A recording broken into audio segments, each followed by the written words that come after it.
future. It's now, and the technological space is where businesses are really moving into to thrive. Now, starting a business of any sort can be incredibly challenging, but the tech space has its own set of incredibly specific challenges to overcome. But for Dr. Maggie Mojapelo, Glynn Mashonga, Lufuno Ndou, and Tashline Jooste, who all join me now, technology is a keen area of interest, which has propelled them to push the boundaries and position themselves as leading businesswomen in tech, who have chosen to accept and then thrive through the demands of this space. Welcome to you all, ladies. Thank you. Thank you so much. So Tashline, I'll start with you, right? Getting into tech, and then I'll open it up to everybody else. What propelled you to get into the tech space, and what were some of the misconceptions you had about the space before you actually started playing in it? Firstly, we were created or initiated the Innovator Trust specifically to support small businesses and entrepreneurs, specifically in the technology space. But what we identified is not so much the technology only, but I think it's the business side of technology that needs to be understood and needs to be planned for. This is Lufuno, some of the business that it is that you do, maybe tell us some of that, and then also, you know, the misconceptions getting into the tech space. Yes, thank you, Pabi. I run a company called Elephante. It's an engineering and technology company. We specialize in solution architect. We build solutions customized for our customers. Basically, when I grew up, there was no access to information. Yeah. For me, it was like, okay, I need to get to this industry of technology so that I can build a space for young people to be able to participate. So growing up was a challenge. So I said, okay, it's best that I start a technology company that will be able to give access to information to the new young people, especially women coming from the rural area, myself. Yes. I can resonate with that. You know, it's so important during these last 18 months or 2 years that we've just been in. That's exactly what was needed. This is what we ended up doing as parents. We were the mother, the teacher, and tech really supported us in this way, as well as in the medical fraternity. Dr. Maggie, tell us a bit about what it is that you do. I'm a CEO of Mediwell Holdings, a women-inspired company that runs a medical center, is an integrated medical facility. And what we have done, after combined experience of about 60 years in the business, women, doctors, we realized some of the challenges that are faced by the country, private and public, in healthcare. Access, affordability, quality, geographical challenges in terms of location. Some of the remote rural villages populated by majority of women do not have easily accessible healthcare.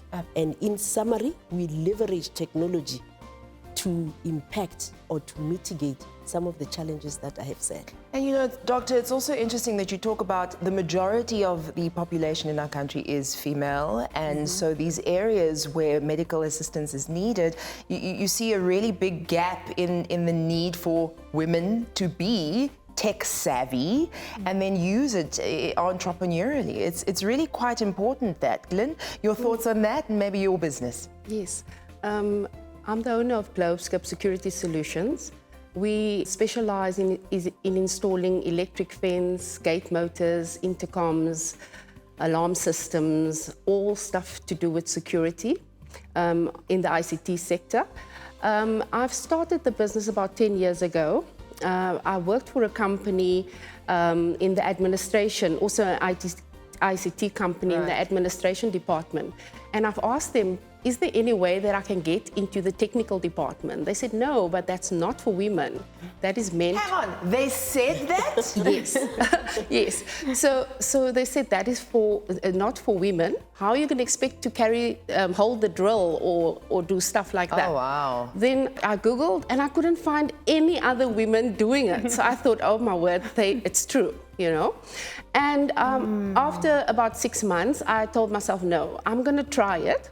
Start my own business, and then try and change the perception of men saying that. When you even try and run a business, try and know all the aspects of your business, because that's the only way you can actually sell it better. I think it's beyond that. I think it's a societal issue as well. I think we grew up in a society where we are very patriarchal.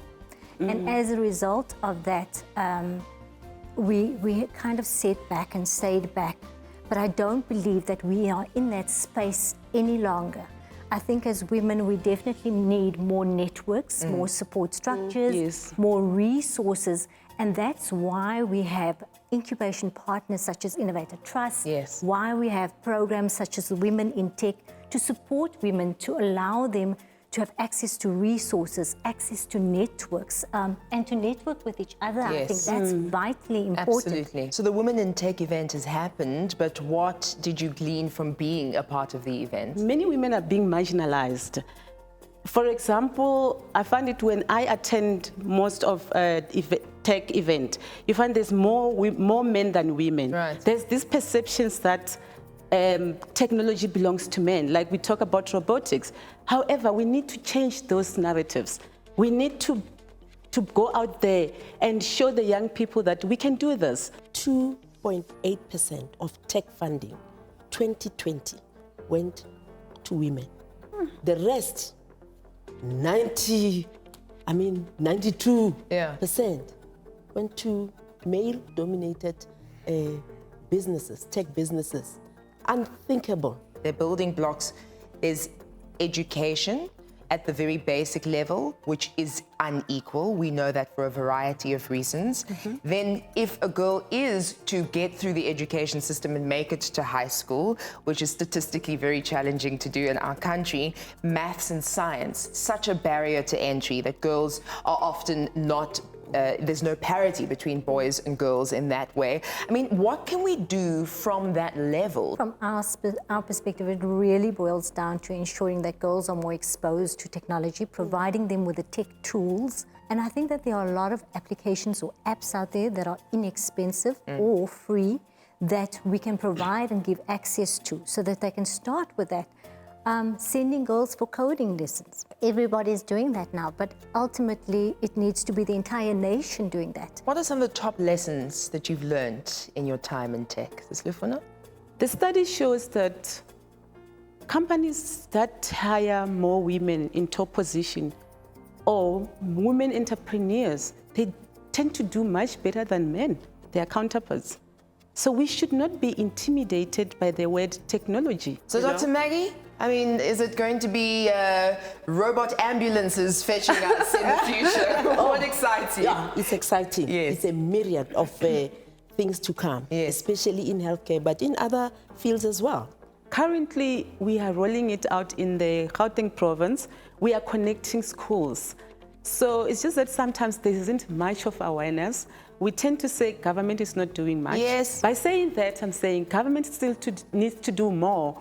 But there is something that is happening behind the scene. Thanks for telling us that, because we do. We sometimes do approach things with that attitude. So please tell us more. Yes, we connect schools, like from primary schools to high schools. Most of our schools are now using technology. It's just unfortunate when COVID comes, they had to go home. Some of these children don't have this kind of connectivity. They don't have data for that matter. They don't have good infrastructure where it's conducive enough for them to learn, because some of them live in informal settlement. We're facing those kind of challenges. So by that saying, we're saying tech should not be something that our children get to know when they finish high school.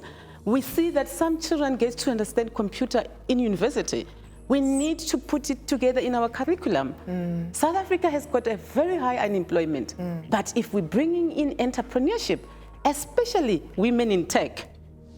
Okay, so I know that the Women in Tech event has already happened, but there should be a next one. The next one will be the 7th Women in Tech event that we'll be hosting next year in 2022. This was our second one that we hosted virtually. So it was a hybrid event, particularly virtually, and then obviously our speakers and some of our SMMEs as guests that we had. But ultimately it was brilliantly run. The ladies enjoyed themselves. There was great networking opportunities, great speakers. Thank you, Dr. Maggie, for being one of our speakers. Technology has changed the trajectory of our lives, and I trust that next year will be even bigger and better. Extraordinary. Tash, Lufuno, Dr. Maggie, Glynn, thank you very much for being on the morning show and talking about women in tech. Absolutely. Thank you for so much for having us. What a pleasure. We'll take a short break. This is the morning show on E!